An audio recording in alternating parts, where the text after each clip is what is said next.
Hello everyone, this is Defense Politics Asia, and this is the quick update to the Lyman Front. So at the Lyman Front, the Ukrainian offensive continues against Lyman with multiple big actions that we have reported yesterday, where they are almost about to do an encirclement on Lyman, and there is also a breakthrough towards Karpivka and Rukodok, and there is also a move seemingly potentially is going to move towards Korovii Iar this way, then which they will allow them to go to Sandriholove and cut off all the resupply, and then they will be able to encircle the entire of Lyman.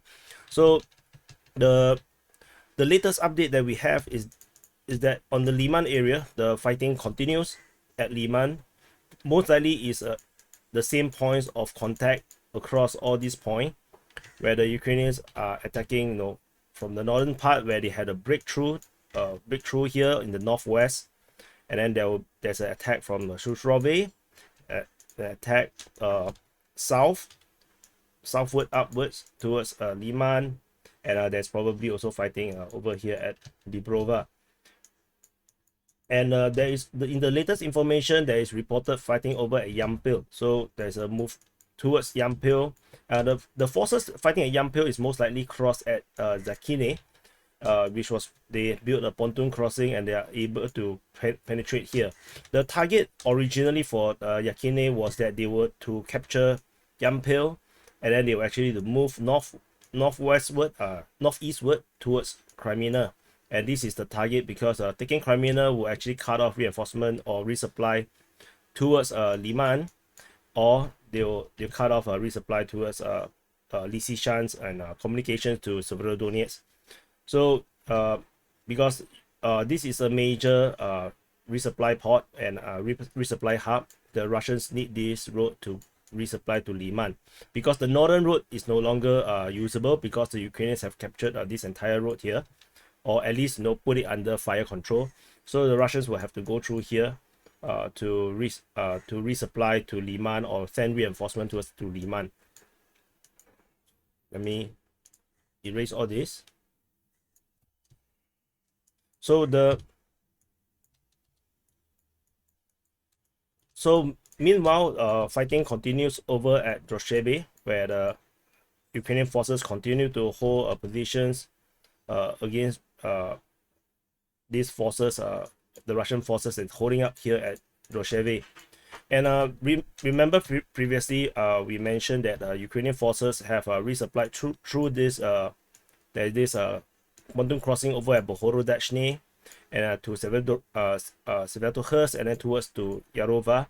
And then here we have reinforcement of MLRS and forces, and are projected that they might actually hit Novoselivka. So this turned out to be true. The Ukrainian forces is now attacking Novoselivka here, and the latest information that we get is that they already captured half of the village here, and the Russian forces are probably struggling pretty hard to hold this position here. So they're currently getting stuck here. And meanwhile, while the defenses, the Russian defenses is getting engaged over here, the Ukrainians actually send another force through the forest between around Sevatohurst and Yarova, through the forest, and break through over at this area, which means that they could actually go around and actually cut off the resupply or the retreat route to the forces at Novoselivka, which means that the Russian forces that is in this area will have to withdraw backwards to Zelina Dolena. And in the latest information also that coming from I believe is a War Mapper, the Ukrainian forces have captured Krymky and Oleksandrivka around here. So with this capture, the line is now here, and then they actually move on to support the attack at Korovii Iar, which previously yesterday we said that there is a Recon forces are being spotted around this area.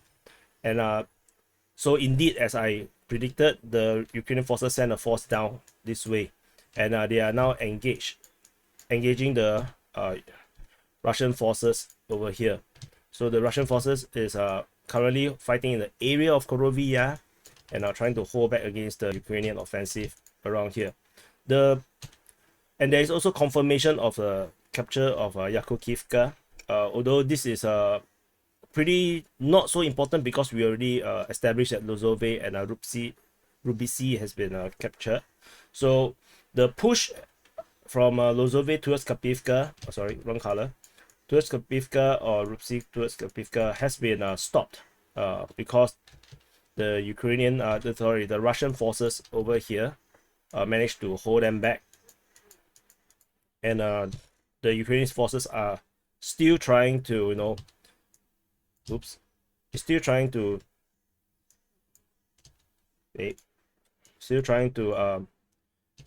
break through. So far, they are engaging the Russian forces here. The position is the situation for the Russians is extremely precarious because there is unlikely to be no reinforcement or major forces around here. There is rumors that there is a entire armored regiment or brigade in this area.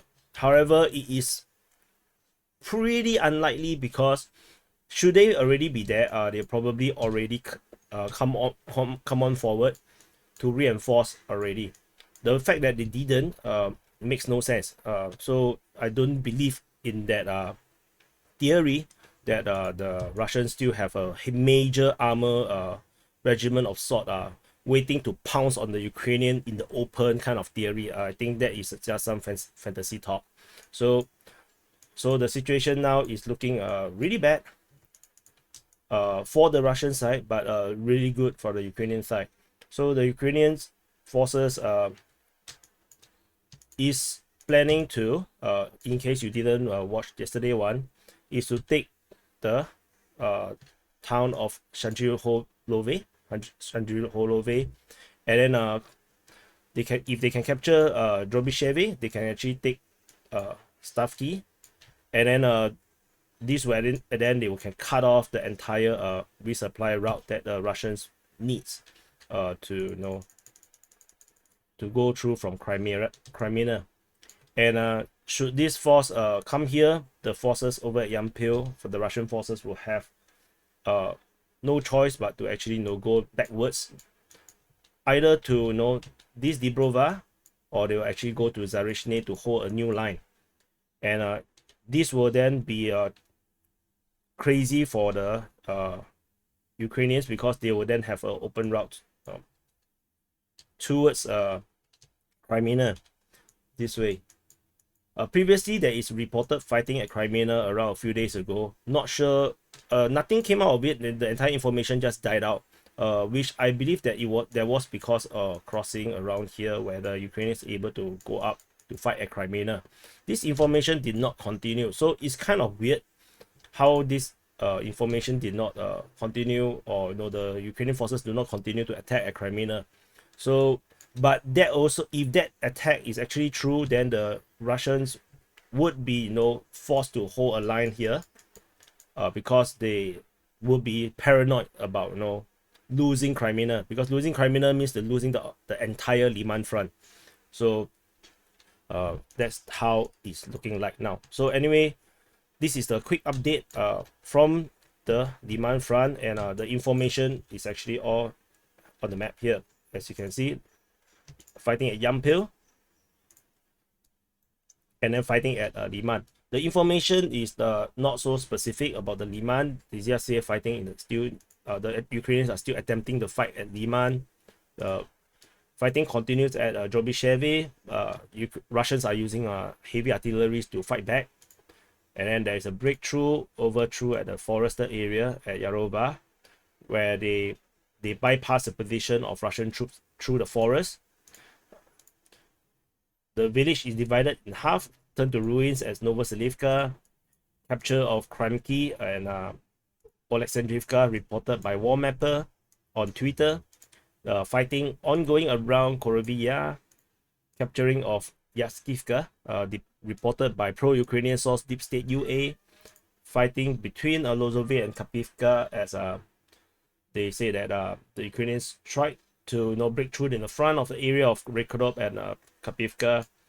This is there here, and this is the entire the situation here over at the Lyman Front. So anyway, this is a quick update from the Lyman Front, and I'll see you in the next update.